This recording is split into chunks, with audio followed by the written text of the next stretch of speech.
जय माता दी दोस्तों, आप सभी को करवा चौथ की अनंत और अनंत शुभकामनाएं। आज की वीडियो में मैं आपको करवा चौथ व्रत की पौराणिक कथा सुनाने जा रही हूँ, जिसके सुनने मात्र से आपको अखंड सौभाग्य की प्राप्ति होगी।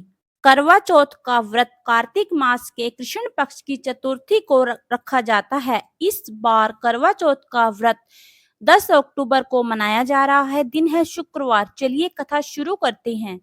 एक साहूकार के 7 बेटे और एक बेटी थी, जो कि सातों भाइयों की लाडली बहन थी। आठों भाई बहन एक साथ बैठकर ही खाना खाया करते थे। कार्तिक की चौथ आने पर बहन ने करवा चौथ का व्रत रखा और जब सातों भाई खाना खाने के लिए आए तो उन्होंने बहन को भी खाना खाने के लिए बुलाया। तब माँ बोली, आज इसका करवा चौथ का व्रत है, जब चांद निकलेगा तो यह उसे अर्घ देकर तभी खाना खाएगी। तब भाइयों ने जंगल में आग जलाकर छलनी से चांद दिखा दिया और बहन भाभियों से बोली, चलो अर्घ दे दो, चांद निकल गया। भाभियां बोली, ये तेरा चांद नहीं निकला, हमारा चांद, ये तेरा चांद निकला है, हमारा चांद तो रात को ही निकलेगा। बहन चांद को अर्घ देकर भाइयों के साथ खाना खाने बैठ गई। पहला टुकड़ा तोड़ा तो बाल निकला, दूसरा टुकड़ा तोड़ा तो छींक आ गई और तीसरा टुकड़ा तोड़ते ही राजा के घर से बुलावा आ गया कि राजा का लड़का बीमार है, जल्दी भेज दो।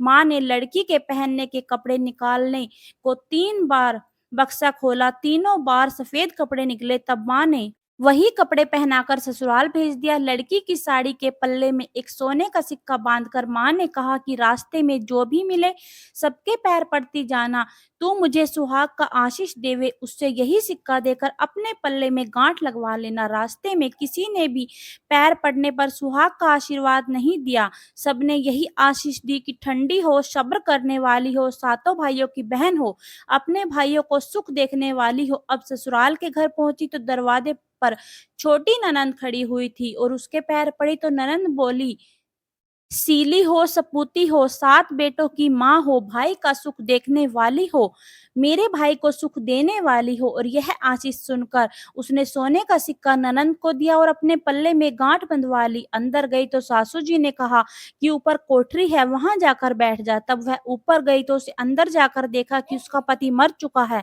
अब वह उसे लेकर कोठरी में पड़ी रही और उसकी सेवा करती रही। उसकी सास दासियों के हाथ बची खुची रोटी भेज देती थी। इस प्रकार उसने अपने पति की सेवा करते करते 1 साल हो गया। करवा चौथ का व्रत दोबारा आया।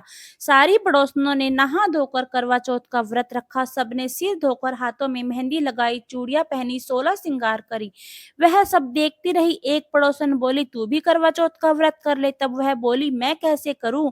तो पड़ोसन बोली, चौथ माता की कृपा से सब ठीक हो जाएगा, तू भी करवा चौथ का व्रत कर ले। पड़ोसन के कहने से बहू ने भी व्रत रखा। थोड़ी देर बाद करवे बेचने वाली आई।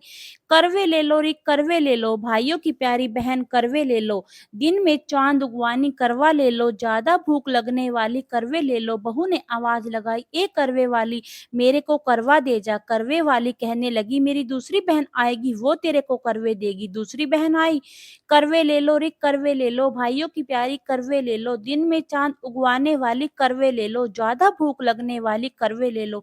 बहू ने आवाज लगाई कि ए करवे वाली, मेरे को भी करवे दे जा। दूसरी बोली, जब मेरी तीसरी बहन आवेगी वो तेरे को करवा देगी। इस प्रकार 5 बहनें आकर चली गई, किसी भी करवे बेचने वाली ने उसे करवे नहीं दिए। फिर छठी बहन आई और बोली, मेरी 7वीं बहन आएगी, वो तुझे करवे देगी। तू सारे रास्ते में कांटे बिखेर कर रख, जब उसके पैर में कांटा चुभ जाएगा तो वह खूब चिल्लाती हुई आएगी। तू सुई लेकर बैठ जाना और उसका पैर पकड़कर मत छोड़ना, उसके पैर से कांटा निकाल देना, वह तुझे आशीर्वाद देगी और तुम उससे करवे मांग लेना, तब वह उसे करवे देकर जाएगी। तब तो खूब उदापन करना, तेरा पति भी ठीक हो जाएगा। अब उसने वैसा ही किया। सारे रास्ते में उसने कांटे बिछा दिए। जब 7वीं बहन करवे लेकर आई तो उसके पांव में कांटा चुभने के दर्द से वह खूब चिल्लाने लगी, तो उसका पैर पकड़कर उसने छोड़ा नहीं, उसका कांटा भी निकाल दिया। तब उसने आशीर्वाद दिया कि तब बहू ने उसके पैर पकड़ लिए और बोली, जब तूने मुझे आशीर्वाद दिया है तो करवे भी देकर जाएगी। उसने बोला, तूने मुझे ठग लिया। यह कहकर चौथ माता ने उसके आंख में से काजल, नाखूनों पर से मेहंदी और मांग में से सिंदूर और चितली उंगली का छींटा और साथ ही करवे भी दे दिए। उसने करवे लेकर बहू ने उद्यापन की तैयारी करी और व्रत रखा। राजा का लड़का ठीक हो गया और बोला, मैं तो बहुत सोया। वह बोली, सोए नहीं, 12 महीने हो गए आपकी सेवा करते करते। कार्तिक चौथ माता ने सुहाग दिया है। उसका पति बोला, चौथ माता का उद्यापन करो। अब उसने चौथ माता की कहानी सुनी, उद्यापन कर खूब सारा चूरमा बनाया। जिम करवे दोनों चौपड़ खेलने गए। इतने में सारी बांदी तेल से बनी हुई पूरी सब्जी लेकर आई।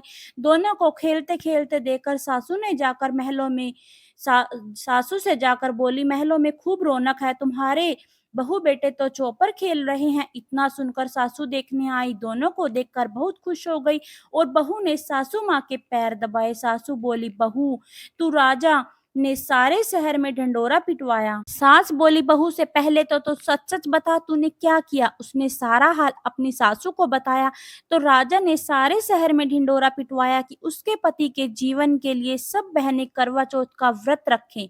अपने अपने पतियों की लंबी आयु के लिए करवा चौथ का व्रत जरूर रखें। पहली करवा चौथ पर अपने पीहर जाकर व्रत करें। चौथ माता जैसा राजा के लड़के को जीवन दान दिया वैसा सभी को देना, मेरे पति को भी देना। कहते सुनने सबके परिवार की स्त्रियों को देना। इसके बाद विनायक जी की कहानी भी कहना जरूरी है। विनायक जी की कहानी। एक गांव में दो माँ बेटी थी। बेटी अपनी माँ से बोली कि गांव से सब लोग गणेश जी का मेला देखने जा रहे हैं, मैं भी मेले में जाऊंगी। माँ बोली, बेटी वहां बहुत भीड़ होगी तो कहीं गिर पड़ जाएगी, चोट लगेगी। बेटी ने माँ की बात नहीं मानी। माँ ने बेटी को 2 लड्डू और थोड़ा पानी देकर कहा, एक लड्डू गणेश जी को खिलाकर और पानी पिलाकर आना, दूसरा लड्डू तुम खाकर आना और बचा हुआ पानी भी तुम पी लेना। बेटी मेले में चली गई। मेला समाप्त होने पर सभी गांववासी वापस आ गए, परंतु उसकी बेटी नहीं आई। वह गणेश जी के पास बैठी रही और एक लड्डू और पानी गणेश जी तुम्हें और एक लड्डू और पानी मुझे। इस तरह कहते कहते पूरी रात बीत गई। गणेश जी ने सोचा, यदि आज मैं लड्डू खाकर पानी नहीं पीऊंगा तो यह अपने घर ही नहीं जाएगी। इसलिए गणेश जी लड़के के रूप में आए और बेटी से लड्डू लेकर खाया और पानी पिया और कहा, कुछ मांगो।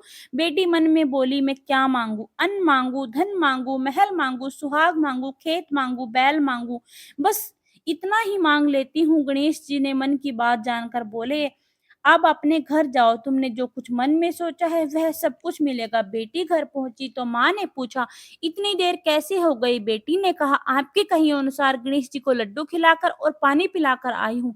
देखते ही देखते जो कुछ बेटी ने मन में सोचा था वह सब कुछ उसके घर में हो गया। हे गणेश जी महाराज, हे विनायक जी महाराज, जैसे आपने उन माँ बेटी पर कृपा करी वैसे ही इस कहानी को कहने और सुनने सबके घर पर कृपा बरसाना। गणेश महाराज जी की जय।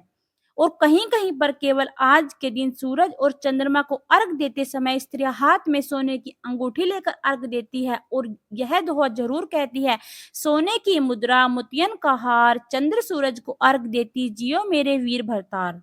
तो दोस्तों, ये थी करवा चौथ की संपूर्ण व्रत कथा।